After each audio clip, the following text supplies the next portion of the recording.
As the strongest HAKUDA player in history, I took it upon myself to experiment on multiple HAKUDA builds and skill sets to find out what are the best possible builds you can make for each race to shit on everyone in ranked or whatever you want to play. So after a few days of cooking with the new HAKUDA rework, I've been able to point out the best 3 builds, one for each race, and I'll explain their upsides and what make them really strong. I will be making a more in-depth guide on the best skill sets and how to actually play HAKUDA in the future. So make sure to sub up, like the video, and let's get right into it. So the first version is the Arrancar version, and I personally think it's the strongest out of the 3 because it's very aggressive and it has a lot of pressure, especially because of the buffs that you get from proficiency and the res. Now proficiency, I don't know if it's intended, but you have hero, meaning you can get your charges and have hero at the same time now. So it makes it like probably the best variant for Arrancars. I highly suggest switching to proficiency. Now what makes this build even stronger are the proficiency buffs to HAKUDA. So with proficiency HAKUDA, your flying dragon procs a lot faster now and it's a lot harder to react to. The second part of catching dragon TPs you to your opponent without needing to actually use flying dragon. So meaning you can have basically 2 TPs technically, which is a lot of pressure. Your pulse also still auto tracks, which is nice, but I'm not sure if there's like any other buffs and any other moves yet. I'll probably find out and put it in the comments. Now for skill boxes, you can either use Earth Shatter Sometsu or Earth Shatter Gehenna. I personally think Earth Shatter is a must-have with HAKUDA now, especially with catching dragon. You're gonna see me abuse a combo with Earth Shatter and catching dragon in the video. Shuri is also a good choice. It all just comes down to preference. I just personally prefer Earth Shatter. I'm using Slash because I think it's a good all-round res for pressure, and that's basically it.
next build is HAKUDA.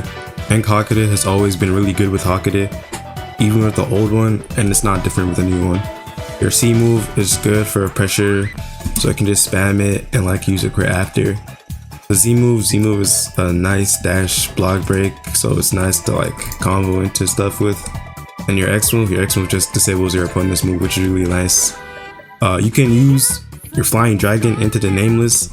It usually catches people off guard, so once you hit them with like catching dragon or like rising stun, or maybe you can use your flying dragon and nameless them, so it disables their moves. For Visored, I have soul resonance, so once I use the move, the active move, I do true damage to people on top of the fact that I have added defense from Ink, so I think this is really nice. You can definitely swap Ink with maybe Duality or Snow, but I just prefer Ink out of the bunch. So yeah, Snow and Duality, they're also good with this HAKUDA. I highly recommend it.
And the last build I'm going to be covering is Death Dealing with Can Claws. This build can apply a lot of pressure with the G move, so once you get them into your Death Dealing pool, you can like easy hit Catching Dragon or Earth Shatter, and they can't run away from it easily, so they're forced to either parry it or just eat all the damage. Can Claws is still really strong. It has a decent amount of true stun, so you can do some nice combos with it.